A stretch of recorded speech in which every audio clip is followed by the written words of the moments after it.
Hello, and welcome to another edition of Between Two Outs. I'm your host, Tom Price, and with us today I have academic advisor Diana McFadden. Thanks so much for joining us today, Diana. No problem. So, where are you from, Diana? I am from Philadelphia. I am a native Philadelphian.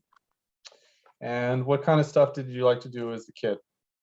As a kid, my father always joked with me that he'd come home from work, ask me what I did in school today, and I would always say I ate lunch and had recess. So eating and I guess playing around outside as a kid were always things that I enjoyed, and I still enjoy. So Did you have any nicknames growing up? I did.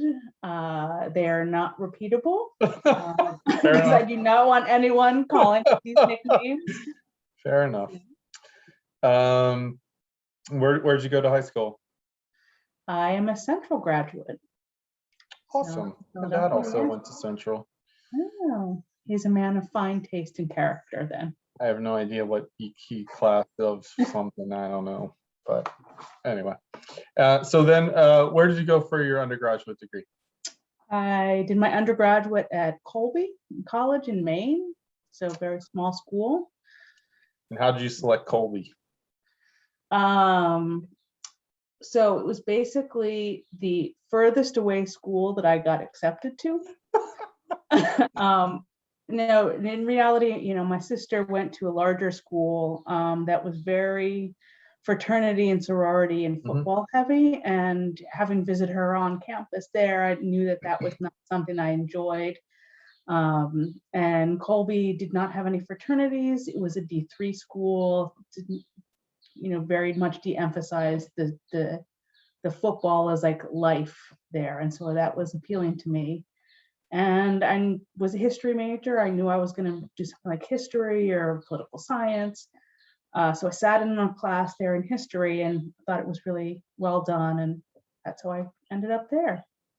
Did you have any memorable activities or mentors from your undergraduate experience? Yeah, there were a number of history faculty members who kind of took me under their wing. I'm older than I look, so it was at a time when there were still not a huge number of female history faculty members, surprisingly. So, they recognized someone who was kind of interested and, so they kind of mentored me as an undergraduate. Activities, I actually rode crew my first year in college, and it's definitely an experience. Lots of 4 a.m. Practices, and realized I was not a morning person. But yeah, no, that was sort of the primary activity. And again, I was involved a lot with the department I was in, as well as an undergraduate. So then what? So after, actually, while I was in college, my mother is a history teacher, or was a history teacher. She's now retired. So she had colleagues who had worked for the Park Service or had their kids do something for the Park Service. So I got connected in with the system to be a seasonal worker while in college for some of the historic sites operated by the National Park Service. So started doing that in college, and ultimately ended up for about a year in upstate New York, actually close to your alma mater, Vassar, at the Franklin Roosevelt home. And from there applied to graduate school, and that's kind of been the trajectory I've had back into academia after. So where did you go for your graduate work? I went to Villanova. So yeah, I got a scholarship that paid for my tuition. Nice. For a master's in history there. So, very nice. Which I thought was going to be helpful in terms of eventually going back to the Park Service, which didn't pan out, or teaching, or something in academics, which again is kind of where I ended up. And so what brought you to Temple? So my previous job before I came to Temple was actually doing advising and a grant program at the community college in Montgomery County. And it was dicey whether or not the grant was going to get renewed and I'd have full-time employment after that. So I kind of was looking around. I landed at Temple and actually the College of Communications, now Klein College. And then about 3 years after that, I came to CST. So what do you like about advising Temple students, and in particular College of Science and Technology students? So in particular with science and tech students, I love that the students are excited to be studying science or interested in like medical school or something, academic or beyond kind of just being an undergraduate student. I think that that's really cool. I'm amazed by the talent and ambition that science majors have. It's way beyond me. Again, I have a graduate degree in history. I don't know really anything about science. So I mean, just to hear from students about what they're doing and what they're interested in is interesting. Again, I started out professionally working with the public in kind of a more teaching capacity, and I find that I like that, but I love working one-on-one with students. So again, that's kind of what's drawn me into advising as well, overall. Great. I'm going to shift gears a little bit. Talk about like what you like to do for fun. So what do you like to do for fun, Diana? Well, I love to travel. In part, I am a bit of a gambler, so I like going to like Las Vegas and Atlantic City, but I like traveling in general. I like reading. I'm a big fan of kind of terrible mystery novels. So, yeah. What are you currently reading? I am reading something by an author named John Lawton, who is a British author. He has got a series about a British police officer whose family is Russian, and this was in the 40s to the 60s. So there's like some political and historical context with like his family life and the Cold War, and it's kind of an interesting offshoot of that series. Cool. And what's on your dream vacation destinations or travel spots? So my ultimate dream, if money and time were no object, would be to do like a 300-day around the world cruise that I could get off and see places for a day or two, and then after I got back would be able to say, okay, these are the top 10 places I want to go back to. Cool.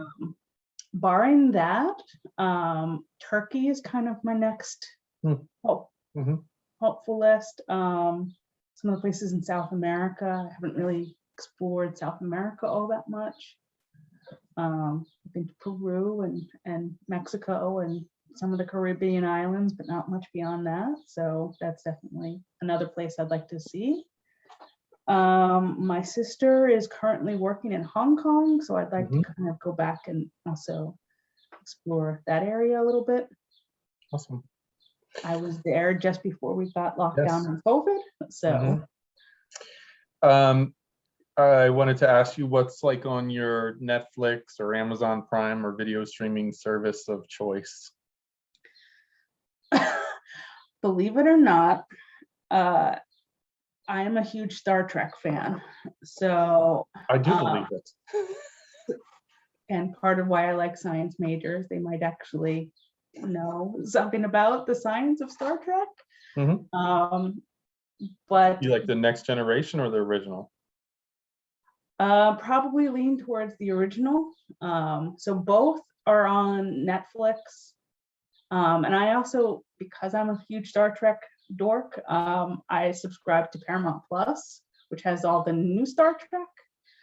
So I'm kind of going back on both Netflix and Paramount and watching some of the series that I have not actually seen yet. And one of them is Enterprise, which is like came out in the early 2000s. I was an undergraduate, so not really watching a lot of TV at the time. So again, I had not seen that ever before, so I'm kind of watching that for the first time. All right, I have a trivia question for you. Okay. I introduced my children to Star Trek, Okay. the original series. Okay. What was the first episode called? Do you know? Or what was it about?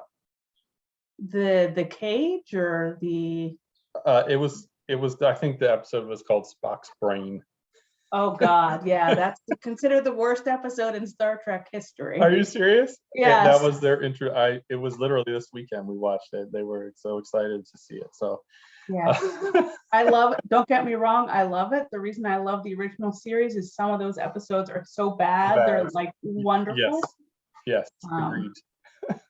So, yeah, there's a whole episode where there's like an animal species they're investigating that's basically a dog dressed up in a unicorn costume. Oh my God. There's actually a fairly good episode where Captain Kirk fights a species, and it's like a matter of matching wits on this desert planet. And the species Captain Kirk's fighting is basically a guy dressed up in a Godzilla suit. It's just like so bad, but so good.